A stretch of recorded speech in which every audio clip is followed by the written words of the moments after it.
welcome to the Old Time Radio Westerns. I'm your host, Andrew Rhynes, and let's get into this episode. This episode's going to be The Lone Ranger. Original air date is February 4th, 1944, and the title is Boot Hill Secret. Let's get into it, and I hope you enjoy.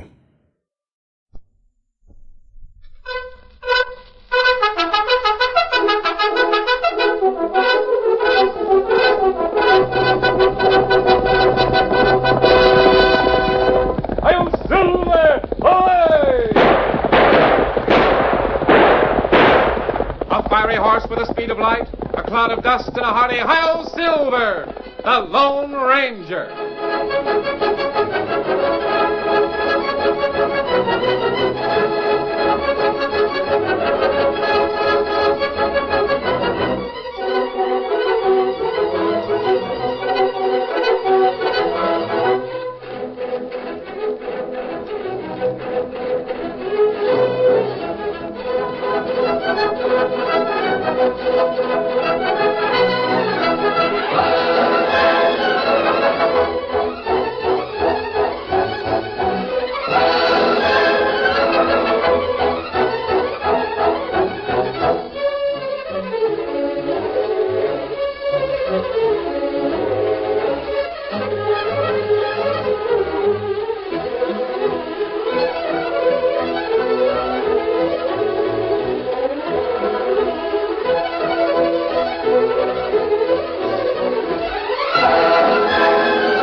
With his faithful Indian companion Tonto, the masked rider of the plains led the fight for law and order in the early western United States. The stories of his strength and courage, his daring and resourcefulness have come down to us through the generations, and nowhere in the pages of history can one find a greater champion of justice. Return with us now to those thrilling days of yesteryear. From out of the past come the thundering hoofbeats of the great horse Silver. The Lone Ranger rides again. Come on, Silver! Faster, boy, faster! I'll Silver! Away!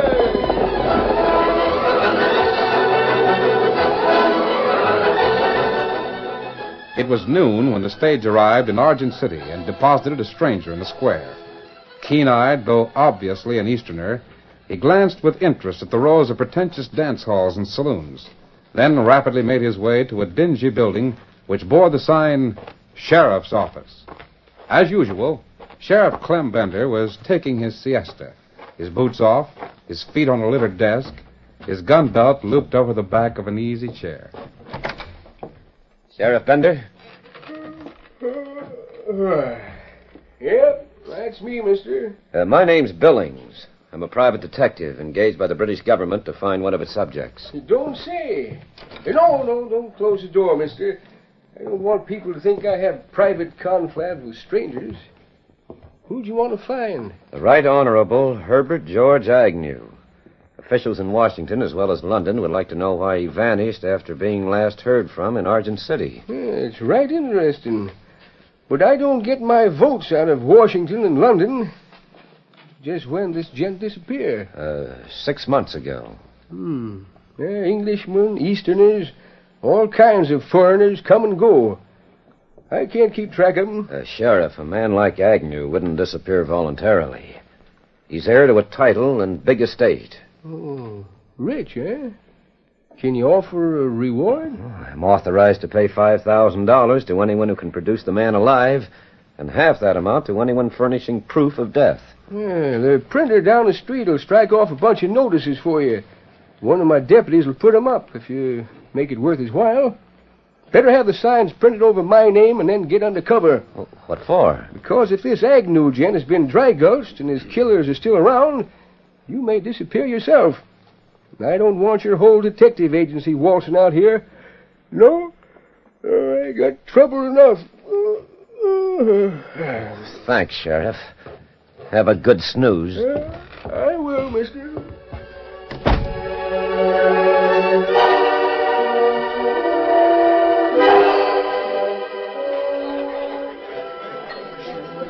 Hey, Shorty, look at this here notice. Yeah, what's it say, Sam? Reward for a Jasper named Agnew.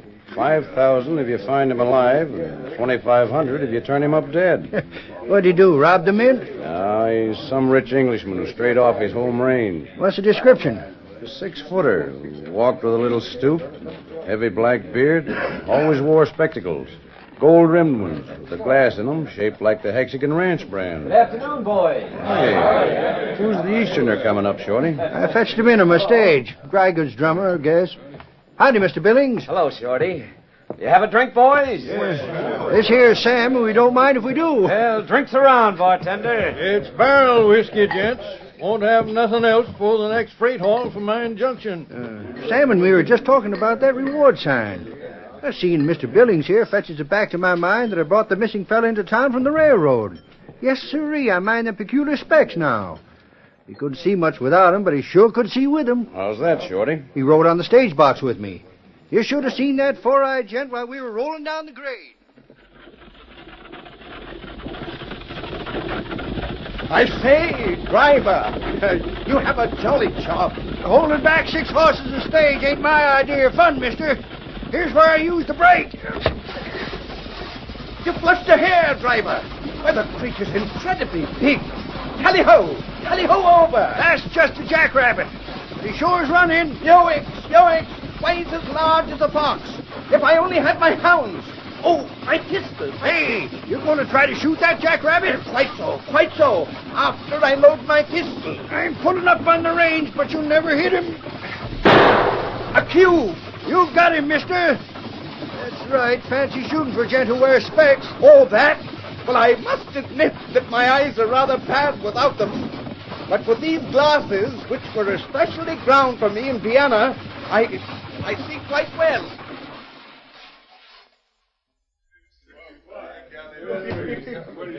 Yeah. And that's how this here Agnew came to town. I never saw him again. Wish I had, because I could use a hunk of that reward, Kitty. Couldn't you, barkeep? Sure I could. I remember the Englishman being around town a day or two. He had a hankering to kill a grizzly and wanted a guide to take him to the mountains. Later on, he fell in with a fellow from his own country. What, another Englishman? Yep, a gambler called Darby Dick. Well, maybe he and Agnew went hunting together. Hey, you ain't much acquainted with gamblers, Mr. Billings. Darby could shoot. In fact, he was plumb deadly with the 6-gun.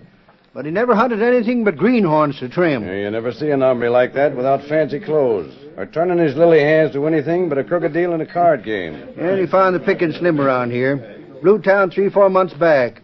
Said he was heading for Frisco. Shorty, why don't you and the bartender tell the sheriff what you know about Agnew? You couldn't get that plush-bottomed chair rider to stir no matter what you told him. Howsoever, we figure to move him when he dies. We're going to set him up in the jail yard in his socks and chair, giving the town a cheap monument. What became of that reward notice you were looking at? It's gone. I seen a buck Injun with it a while back. Why, he's vamoosed. Don't give Sam no more to drink, barkeep. He's seen a reading Injun. Next, it'll be a talking horse.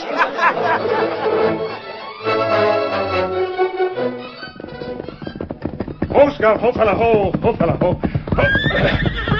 What did you learn, Tonto? Darby Dick been in town. Leave 3 moon go. Tell people him go Frisco. Then he probably went the other way, toward Rifle River, where we lost his trail before. We hunt him long time, Kimosabe. How we tell him when we find him? You not know him. Well, he's a gambler as well as a killer, Kimosabe. While Tonto listen for talk about Darby Dick, me find reward sign. Oh? Heap much money. Man not outlaw, only missing. Here, you read it. Oh. This man Agnew was to become a sort of chief in England, Tonto. Oh. By the way, when did you say Darby Dick left Argent City? 3 moon go. That's interesting. That's about the same time that this Englishman left there. About same time, Kimosabe. You take trail for Rifle River, look for Darby Dick there. Maybe later, Tonto. Right now, we're riding to Argent City. Oh. There, Silver. Steady, Scout. Steady, fella. Steady, big fella. Get him up, Scout. Come on, Silver.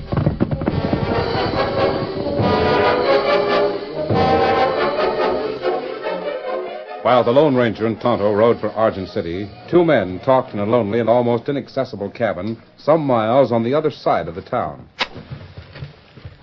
Hold that match, Squint. Here you are.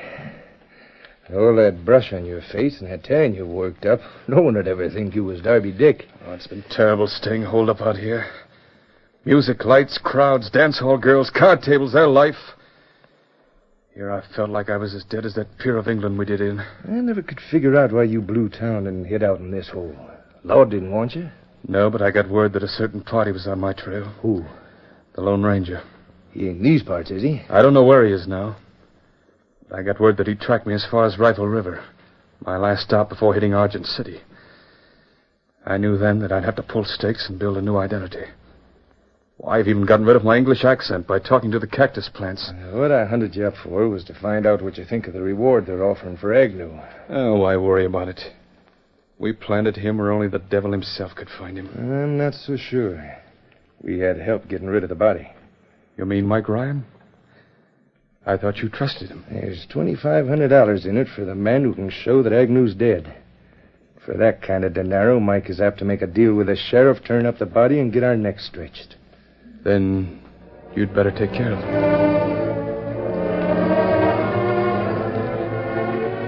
At Sheriff Bender's office, Detective Billings was attempting, without much success, to rouse the interest of the sleepy lawman in the case of the missing Britisher.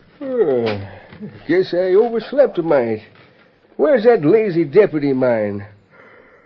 Never around when I need him. But won't you listen? I don't care if an Injun did take a reward notice. Don't mean nothing. Maybe a grizzly bear ate up the Duke, or whatever this Agnew is. I'm hungry as a wolf myself. The stage driver, Shorty, says... Shorty stretches a long bow. Anyhow, I thought I told you to stay under cover and away from my office. You got trouble ticks biting you, ain't you? Well, your citizens certainly don't spare their horses. That ornery cuss smashed the window. See what he threw. It's a rock wrapped in one of the reward notices. Might have knocked my brains out heaving a stone that big in. Funny what the boys do when they're full of red-eye. This looks like it might be a piece of ore. Guess I'll keep it as a souvenir. I probably won't take anything else back east. It ain't no gold nugget. Wrap it up again and take it with you. Me, I'm going to eat. If I can get my boots on. Doggone 'em. Disgusted and disappointed, Billings returned to his room at the hotel. His first act, after turning up the coal oil light, was to toss his keepsake on a table. Then it was that he noticed that its wrapper bore a penciled scrawl. Must be some insult intended for the sheriff. I know where Agnew is. If you'll meet me on Boot Hill 1 hour after the last saloon shuts up, I'll tell you. But you'll have to make a deal. Come alone. Might be a trap, but who'd want to trap Bender? I'll meet this fellow myself.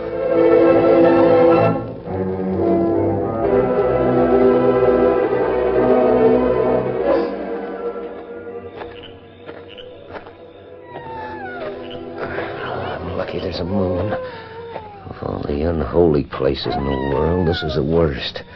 Joshua trees, cactus plants, and gunmen's graves. What's that? Oh, only a wooden grave marker. But it could have been someone kneeling with a gun. I'll keep my own gun ready. Those shots came from down the slope, but I didn't hear any bullets. Maybe my man was signaling. Run into trouble. Don't hear anything. Not even the coyotes now. Nope, no one's moving. Hey, there's something on the ground over there by that Joshua tree. It's a man, and he's been shot. Here, fella, I'm a friend. How badly are you hit? Bad. Are you the man who knows what happened to Agnew? I know. Well, where is he? Where's Agnew? Tell me before it's too late. Find Johnny Hastings. Dead.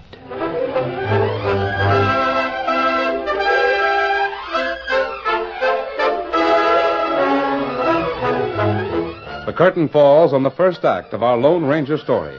Before the next exciting scenes, please permit us to pause for just a few moments.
Now, to continue our story.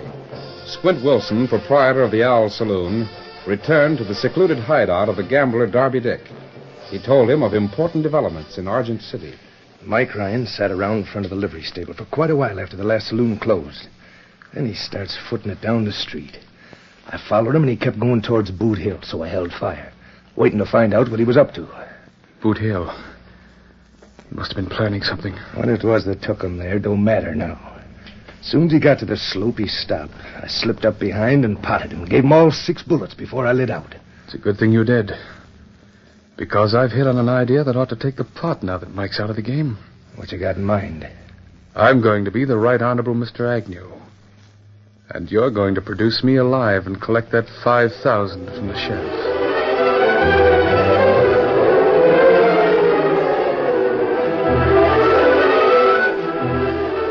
Meanwhile, Detective Billings had managed to carry the dead man from Boot Hill to the sheriff's office. It had been a difficult task, but not so hard as that of rousing Bender and getting him from his bed to his easy chair. Well, there he is, ready for the coroner if you have one. You don't need any trouble. All you do is make trouble. Well, turn the fella over and let me see him. There you are. Mike Ryan. Town's well rid of him. Only wish he'd been gunned down in some gulch so I wouldn't have to bother burying him. Well, what about Mike Ryan? He was a gunslinger, always making trouble. Well, where'd he hang out? Who'd he associate with? Don't know. I never asked. Who's Johnny Hastings? Another gunslinger. Oh, I don't suppose it would do any good to ask where he is. I know exactly where he is, mister. He's right where he's been since last roundup time. Right where he'll always be. In Boot Hill. Dead? As dead as that sidewinder you're looking at. Killed in a fracas at Squint Wilson's Owl Saloon. Drew first, fired second. Then what did Ryan mean when he told me to find Johnny Hastings? Must have been his way of telling you to go to the devil. Well, Ryan was killed by someone who wanted to silence his tongue. We've got to do something. Yeah. Give me a minute to think out a plan of action. Think out a plan.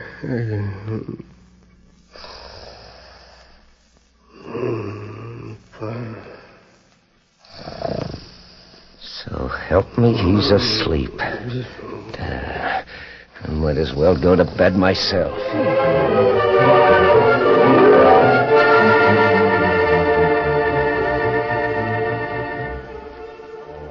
The Lone Ranger and Tonto had camped along a watercourse just outside Argent City, taking advantage of a growth of willows which provided perfect concealment. Then, as the day advanced, the Indian went ahead to scout the town. Back at camp, he made his report. There's plenty trouble in town. Fellow named Ryan shot while him go to powwow with man from east. Me listen while man from east make talk with sheriff, big sleep. What did you hear, Tonto? Well, some talk not make good sense. Me savvy man from east is lawman. Him look for a missing Englishman. Well, after he talked to the sheriff, what happened? Well, him get plenty mad and go to hotel. Now in room by alley. Window open. Kimosabe, we better see the man from the east. We ride to town now? At once. Here, Silver. Steady, Scout. Steady, fella. you, big fella. Come on, Silver. Get him up, scout.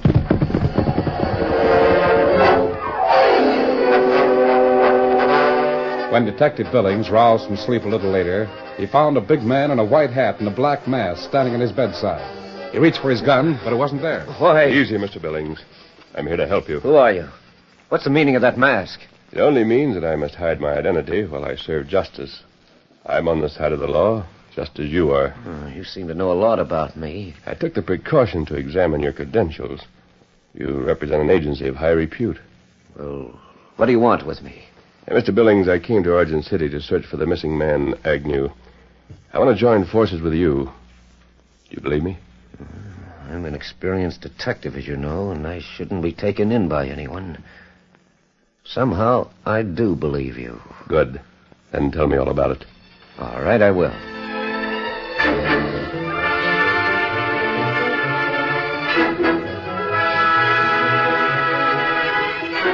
After hearing the detective's story, the Lone Ranger swung himself through the window and was soon beyond the danger of observation. He'd left the Easterner with a warning that an attempt might be made on his life, and Tonto was unobtrusively watching over him. Billings kept to his room. Late that night, he had callers. Who's there? It's me, the sheriff. Stand aside or I'll let you have you through the door. What I tell you, it's me. Whoever you are, you're not Bender. He wouldn't walk this far to see Lazarus rise from the dead. That's just it. I've got your dead man. He's alive. I've got Agnew right here with me. Here. Oh. What a relief to get a load off my feet and mind at the same time. The gent with the beard is Agnew. Tell him about it, Duke. Are you George Herbert Agnew, son of the 9th Earl of Marksbury? Yes, I'm he. What is this talk about a reward and all that sort of thing? Really, my good fellow, Who's the other party? That's Mr. Squint Wilson. He found the missing gent and lays claim to the reward. This is a mighty comfortable chair, mister. Yeah.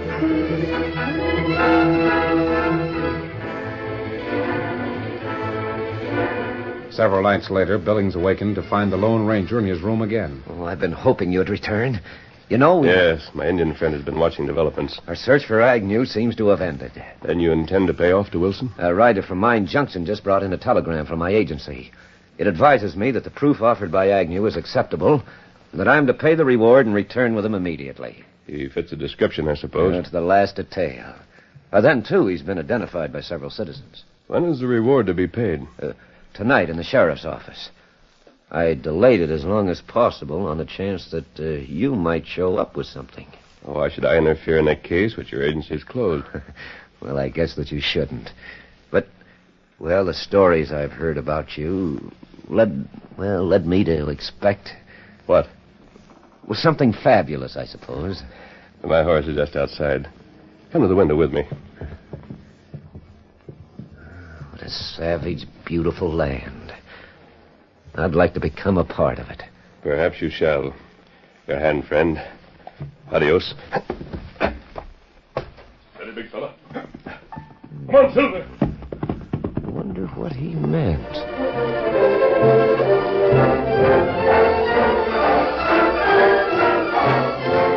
The following night, when time for the payoff came, Sheriff Bender's office was crowded. Several of the gunmen who made the Owl Saloon their headquarters had accompanied Squint and the masquerading Darby Dick. Present, too, were the men who had honestly erred in identifying him as Agnew. On the desk between the sheriff's feet, gold pieces were stacked. What are we waiting for, Detective? I sent a man to Mine Junction to see whether any further word had come through for me by telegraph. Well, that must be him now. Stand where you are, all of you. A masked gunslinger and an Indian. What do you mean by busting in on these proceedings? Where's my gun? Hand me my gun, somebody. Now, the Lone Ranger. The Lone Ranger? Oh, my chair. What are we going to do, Darby? Play the game, bluff it out. Are you the Right Honorable George Herbert Agnew, heir to the Earldom of Marksbury? Yes, you're quite right, old fellow. May I say that I'm enjoying your performance immensely? I can't say that I'm enjoying yours. Fancy meeting a hold-up man face to face in the sheriff's office. You're not Agnew. Oh, come now. My identification has been established to the satisfaction of the detective agency which Mr. Billings represents. There's one test to which he failed to put you. Indeed? Yes.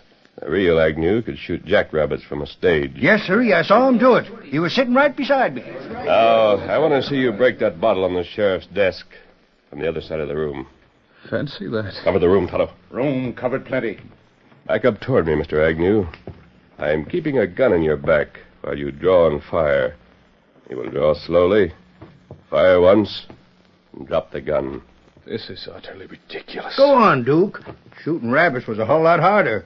Show this masked gent up. It seems that I have no choice. He missed by a yard. I was nervous. Your hand never trembled. You missed because you couldn't see the target through a dead man's spectacles. Those glasses were ground for a nearsighted man. Your eyes are normal, so your vision was blurred. Now tell us who you really are and where you got those spectacles. Let me get the cussed things off my nose. I'll blast them. All right, get him, Squint. Now's our chance. Sheriff, you'd better get up off the floor and put this faker and his confederate in irons. He shot my gun hand. You'll hang along with your partner. I'm sorry that Tonto had to knock him senseless. That was a clever piece of work, friend. But how did you guess that Agnew's glasses didn't fit that fellow? He revealed the fact in a dozen ways to Tonto, who was watching him. But where's the real Agnew? Mike Ryan gave you the answer with his dying words. I don't understand. When he said find Johnny Hastings, he meant that you would find the body of Agnew in Hastings' grave. The pretended Agnew is actually Darby Dick, for whom I've been hunting so long. Tonto, we finished 2 jobs at one time. That's right. I have another piece of business in mind, and it concerns you, Sheriff Bender. You've outlived your usefulness as a lawman. Oh, you mean you're going to... I mean that you can't be trusted to keep these killers in jail until they hang. That's right, Mr. Masked Man. Sheriff, why don't you appoint a new chief deputy and then resign in his favor? Would you take the job, Billings? Well, I'd like to, but I don't know the country, the people.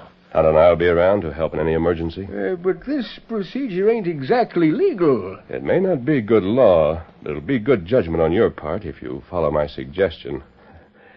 You need a rest. Yeah, I guess I am getting a bit old for the job. Well, if you look around a little, you'll find whatever papers I have to sign, Mr. Billings.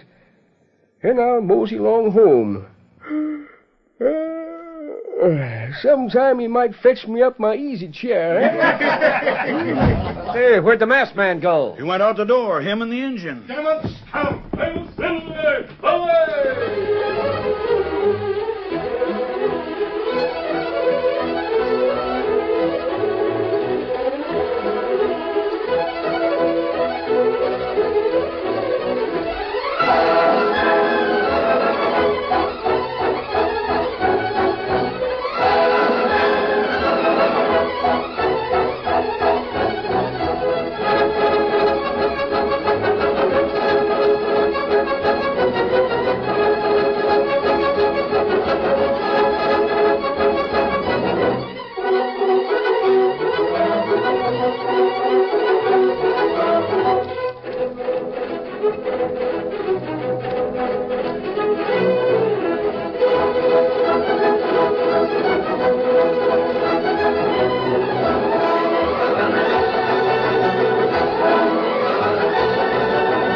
The story you have just heard is a copyrighted feature of the Lone Ranger Incorporated.